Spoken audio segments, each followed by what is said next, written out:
My dear child's, मेरे प्यारे बच्चों, मेरे प्यारे छात्रों, जैसा कि आप देख रहे हैं पिछले क्लासेस से मैं डॉक्टर आफ्ताब जमील, व्याख्याता, मारवाड़ी महाविद्यालय,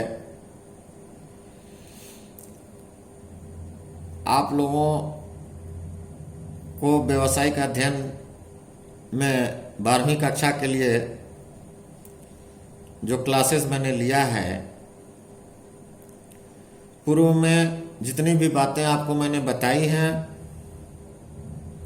मुझे उम्मीद है कि वो सारी चीज़ों को आपने नोट डाउन किया होगा, उसका नोट्स बनाए होंगे आप लोग।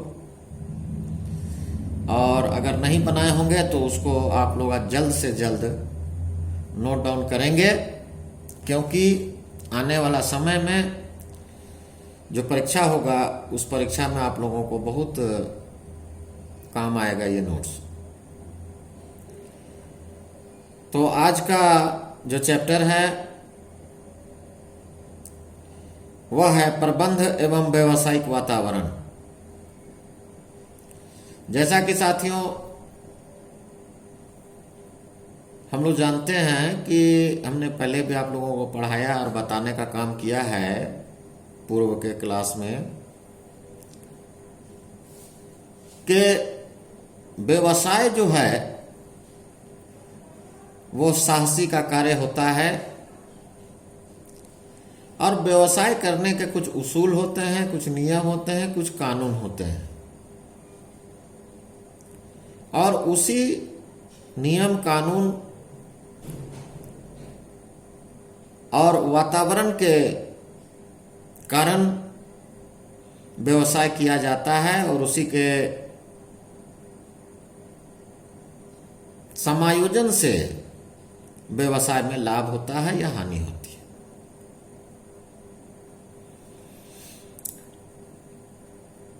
तो आज का जो विषय है वो है प्रबंध एवं व्यवसायी वातावरण, यानी management and business environment. Environment शब्द से ही पता चलता है कि किसी भी चीज का माहौल होता है, माहौल बनाना पड़ता है, वातावरण बनता है और यदि वातावरण उसके पक्ष में होता है तो वो काम करने में आसानी होती है और आपको मजा भी आता है। तो व्यावसायिक वातावरण क्या है, इसको आम भाषा में हम ये कह सकते हैं कि अनेक घटकों का समूह, अनेक घटकों का वह समूह जिसके या जिस पर संस्था का कोई नियंत्रण नहीं होता और जो संगठन की कार्य प्रणाली को प्रभावित करता है वह व्यावसायिक वातावरण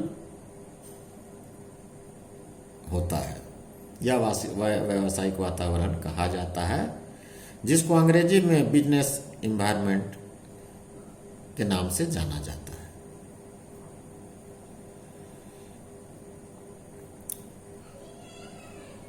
व्यावसायिक वातावरण का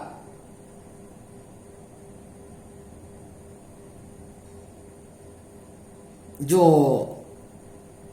परिकल्पना है वह आज के वर्तमान समय में बहुत ही सटीक बैठता है। यह है तो पुरानी अवधारणा, लेकिन अभी को के समय में जो व्यवसाय या व्यापार हम करते हैं उसको बहुत हद तक प्रभावित करता है। ऐसे घटक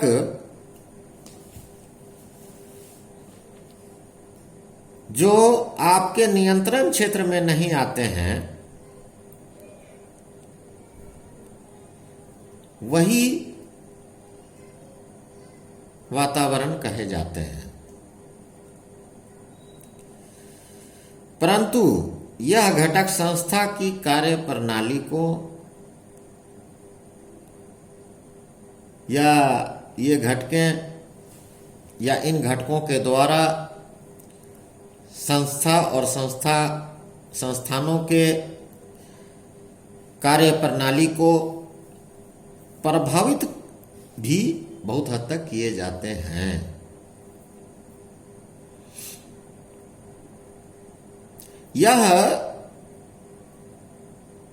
ये समष्टि दृष्टिकोण भी माने जाते हैं, यानी मैक्रो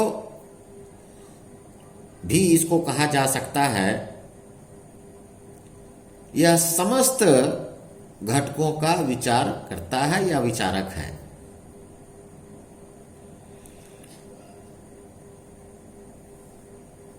अर्थात उन सभी घटकों या तत्वों, शक्तियों, परिस्थितियों एवं प्रभावों से है जो संस्था के क्षेत्र से बाहर है और उपक्रम एवं उसके प्रबंधकों के नियंत्रण से बाहर होता है। यह व्यावसायिक वातावरण कहा जाता है। बहुत बड़े अर्थशास्त्री प्रोफेसर रॉबिन्स के अनुसार वातावरण उन संस्थाओं तथा शक्तियों से बना होता है जो किसी संगठन के कार्य निष्पादन को प्रभावित करती है, किंतु उस संगठन का उस पर बहुत कम नियंत्रण होता है या मात्र नियंत्रण होता है।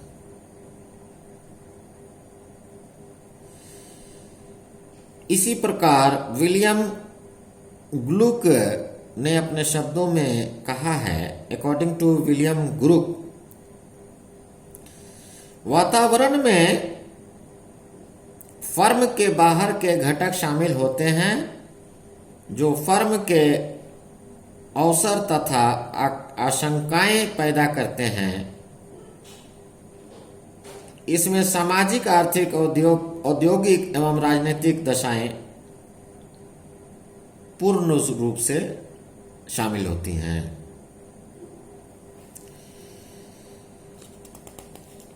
तो उपरोक्त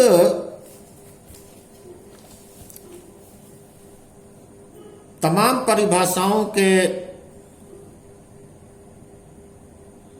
आधार पर हम कह सकते हैं कि वातावरण या व्यावसायिक वातावरण अनेक घटकों का वह समूह है जिस पर संस्था का कोई नियंत्रण नहीं होता और जो संगठन के कार्य प्रणाली को पूर्ण रूप से प्रभावित करते हैं। व्यावसायिक वातावरण की अनेकों विशेषताएं हैं। Characteristics of business environment.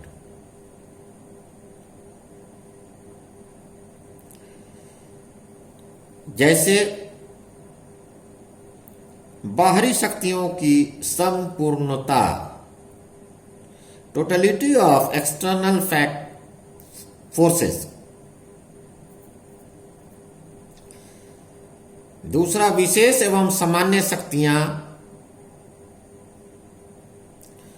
जैसे स्पेसिफाइड एंड जनरल फोर्सेस। तीसरा है एक दूसरे से संबंधित होना या एक दूसरे के साथ संबंध स्थापित होना, इंटर रिलेशनशिप। अगला है गतिशील प्रकृति, डायनेमिक नेचर।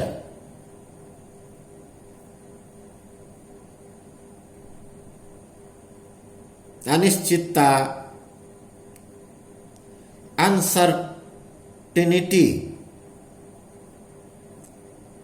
जटिलता, कॉम्प्लेक्सिटी एंड सापेक्षता यानी रिलायबिलिटी, ये सारी जो बातें हैं ये व्यावसायिक वातावरण के अंतर्गत आते हैं। ये उनकी विशेषताएं हैं, उनकी कैरेक्टरिस्टिक्स हैं। इसके अलावा इसके कई महत्व भी पाए जाते हैं।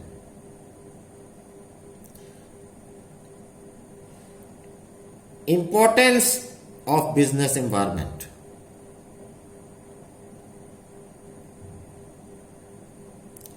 जैसे पहलकर्ता का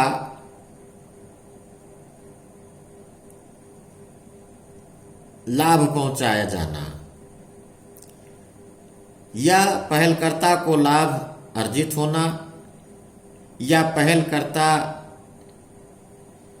को लाभ होना।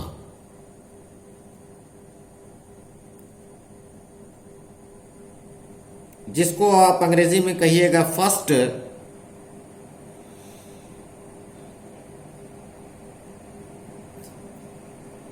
पहलकर्ता को लाभ, first mover advantage. First mover advantage अर्थात वातावरण के प्रति सचेत होना किसी भी फर्म को प्रारंभिक अवसरों का लाभ उठाने, न कि उन्हें अपने प्रतियोगियों के लिए छोड़ देने में सहायक होता है। अगला है चेतावनी का संकेत, वार्निंग सिग्नल, यानी वातावरण का ज्ञान वस्तुनिष्ठ गुणात्मक सूचना को जिसका पहले से ही पता चल जाने पर उपयोग किया जाता है। यह चेतावनी का संकेत कहा जाता है। समय से पहले कोई चीज का पूर्वानुमान हो जाना और उसके बदले में पहले बता देना, यह चेतावनी है। प्रबंध को संवेदनशील बनाना, संवेदना उत्पन्न करना।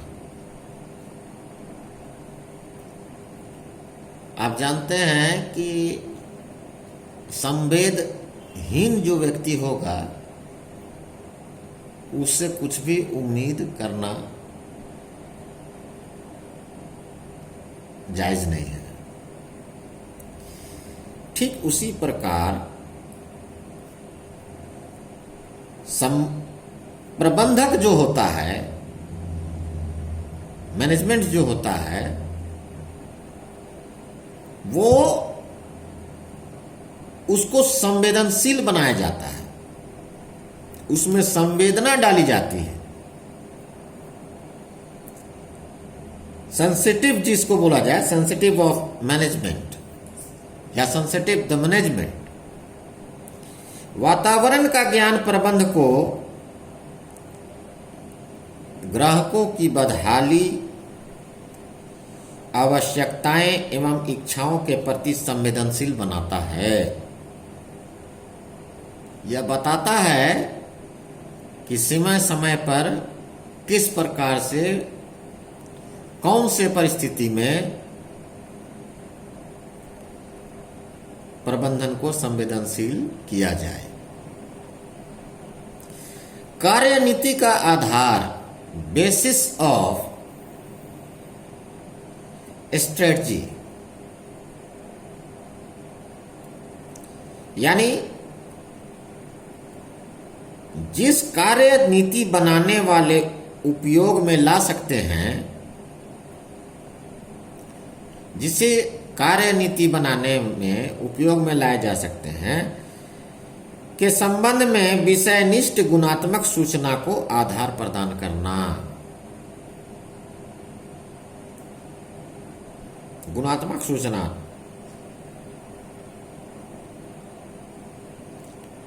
क्वालिटेटिव इंफॉर्मेशन जिसको बोला जाए, क्वालिटेटिव इंफॉर्मेशन। बौद्धिक प्रोत्साहन का स्रोत बनाया जाना।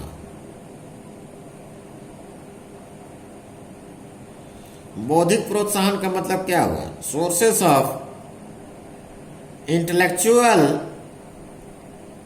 स्टिमुलेशन। वातावरण के संबंध में जानकारी नियोजकों को निर्णय लेने में बौद्धिक प्रोत्साहन प्रदान करती है। कार्यकारी अध्यक्ष को भी लोगों को अधिकार देकर नेतृत्व प्रदान करना चाहिए। इन्हें अपने कंपनियों में हर संभव परिवर्तन एवं कायाकल्प के लिए आगे आना होगा, और होता है।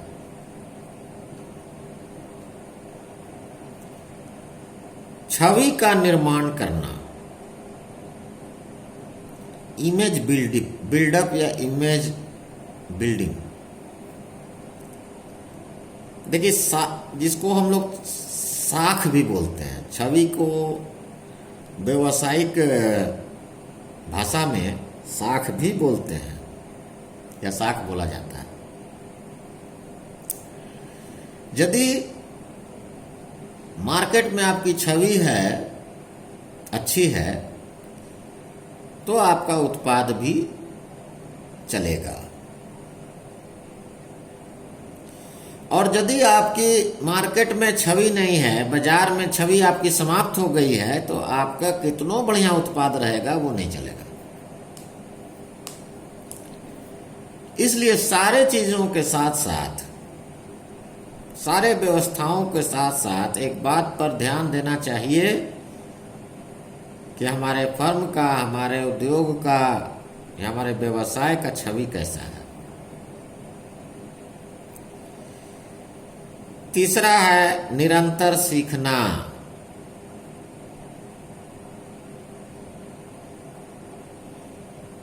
Continuous learning. यह एक ऐसी चीज है कि मनुष्य को हर समय सीखने का ज्ञान देता है। हर समय आप कुछ नया सीखते हैं,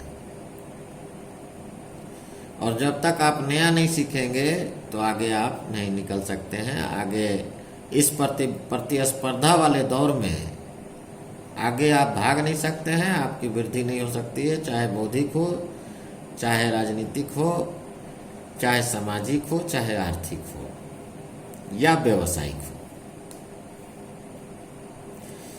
तो वातावरण का ज्ञान अधिकारियों, कर्मचारियों, नियोजकों को निरंतर चलने वाली विस्तृत आधार शिक्षा प्रदान करना चाहिए या करता है या कराता है।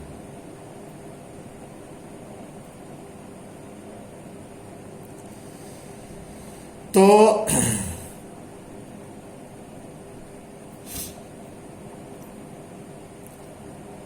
वातावरण के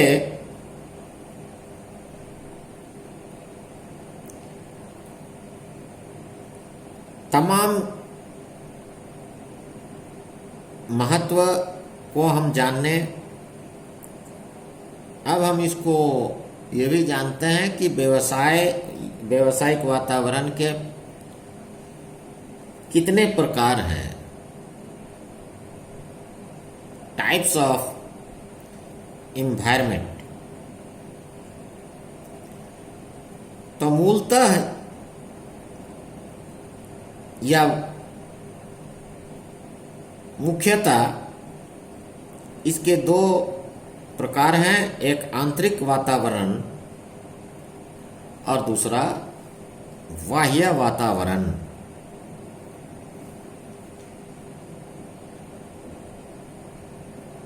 ये सारी माने एक अंदर का वातावरण और एक बाहर का वातावरण है।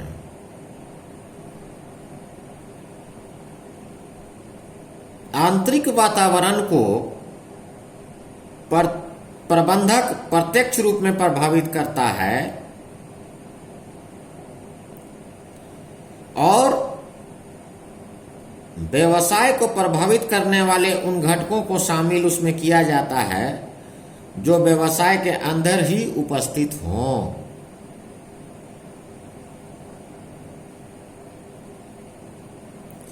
ये प्रायः व्यवसाय के नियंत्रण में होते हैं।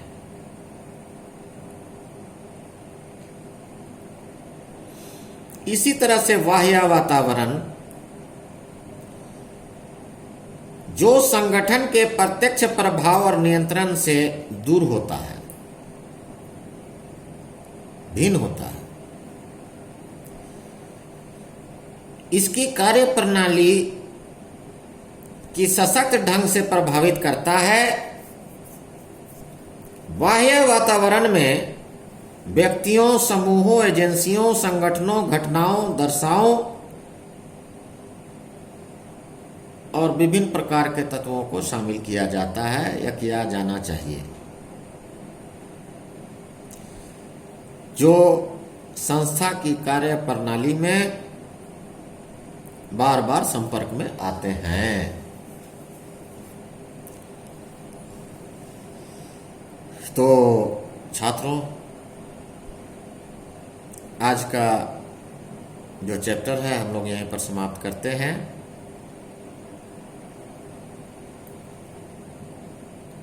आप लोग आज के चैप्टर को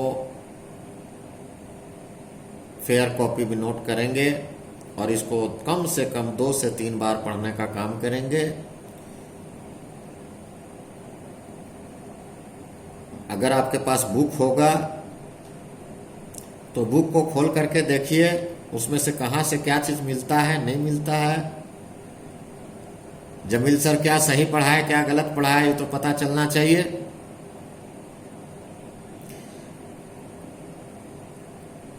तो आप लोग जब तक उसको रीडिंग नहीं कीजिएगा, लर्न नहीं कीजिएगा, तब तक आप लोगों को पता नहीं चलेगा।